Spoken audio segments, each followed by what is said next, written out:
So I knew I was going to run close on the advent calendar. I didn't know if I was going to get it read before Christmas or not. I found this Christmas book bundle at the, yes, Five Below store. So there was 3 books in this Christmas book bundle. Okay. And we're going to read The Little Fir Tree by Christopher Corr from an original story by Hans Christian Andersen. Deep in the forest there lived a little tree for who longed to see the world. When the tree is taken to town at Christmas, it feels like all of the dreams have come true. But what will happen the day after? Find out in the beautifully illustrated retelling of Hans Christian Andersen's favorite tale. The Little Fir Tree by Christopher Corr from a Hans Christian Andersen. Here we go. Oh, that is beautiful. Deep in the forest there lived a beautiful little fir tree. The sun shone warmly, the birds sang, and a cool breeze blew, but the little fir tree was unhappy. When will I be big and tall like the other trees, he wondered. Then the birds would build their nests in my branches and sing to me. Now I'm so small and no one pays me any attention. Suddenly a hare leaped over the little fir tree and he felt smaller than ever. Soon it was summertime and the children came with baskets of berries and they sat next to the fir tree as they ate their fruit. What a perfect little tree, they said, stroking his branches. He's so pretty and sweet. The little fir sighed. I don't want to be pretty and sweet, he thought, and I wish they'd leave my branches alone.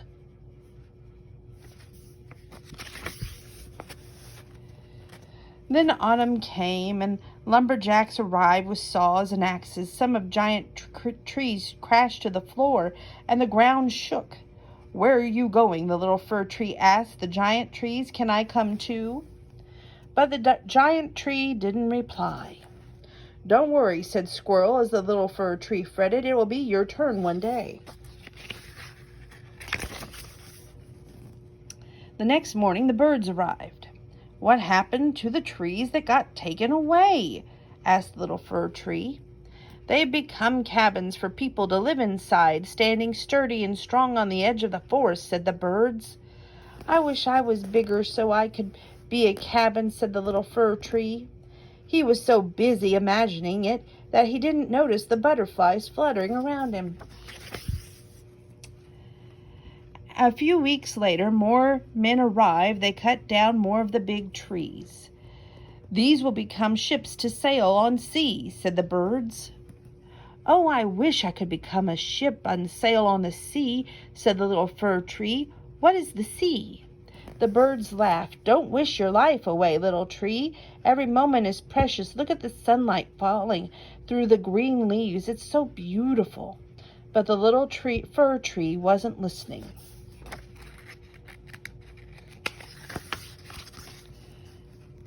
The seasons came and went.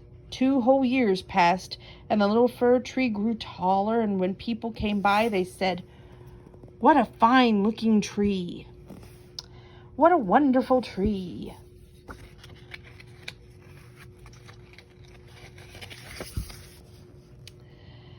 Then it was winter. The snow fell, the cold wind blew from the north. The lumberjacks arrived, and this time the little fir tree was the first to be cut down. Finally, I will see the world, he thought. His heart was soaring. The little fir tree was loaded onto a cart and wheeled into town. Then he was carried on to a grand house and placed in a beautiful room. He is such a beautiful tree, so handsome, so tall, they said. Oh, wait a minute. Over here, Donna. Sorry. Some children began to hang tinsel and bubbles and ribbons on his branches. They lit candles and finally tied a gold star to the very top of him. He is such a beautiful tree, so handsome, so tall, they said, clapping their hands in delight. I wish my old friend the squirrel and birds could see me now, thought the little fir tree proudly.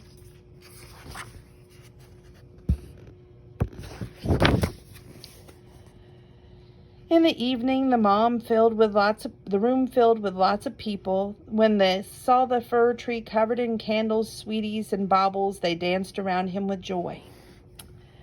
"Now it's time for a story," said the father. "I will tell you the tale of the Snow Queen. It is about two dear friends, Gerda and Kay, and how Gerda risks her life to look for Kay when he is taken away to Lapland in the frozen north." The little fir tree listened attentively, for he had never heard a story before. When the story was finished, the little fir tree once again surrounded by people, they all ate their sweeties and untied the ribbons until he looked like a forest tree again.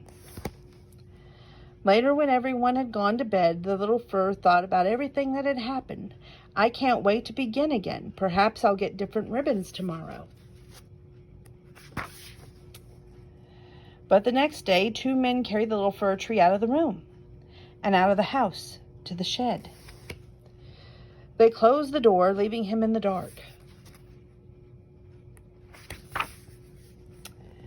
Hours went by and no one came.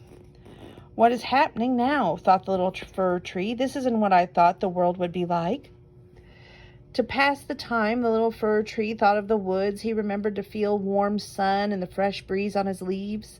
He thought of how the animals were so kind to him. The birds, too. He even missed the big hare. It was the best place in the world, he thought. If only I'd known that then. Hold on a second. When spring came, so did an old friend. "Hello, little fir tree," said the squirrel. "How did you come to be here? And what have you seen of the world since we last met?" The little fir tree told him of the wonderful candles, the baubles, and the story of the Snow Queen and Kay and Gerda. It was beautiful, he said, but not as beautiful as the forest, and the little fir tree sighed sadly.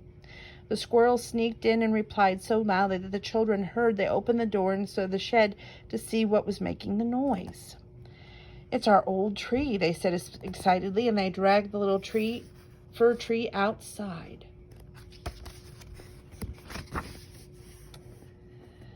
The children decorated the fir tree again, but this time with flowers and leaves. He breathed in fresh air as he heard the laughter of the children. "This is the place for me," he thought. As the sun warmed his branches and the breeze tickled his leaves, for the first time the little fir tree was happy. Midsummer arrived and the sun was hot and high in the sky. The birds swooped and dived as butterflies caressed the perfumed flowers, and bees buzzed as they fed from the blossoms, and out of the ground where the squirrel kept his larder.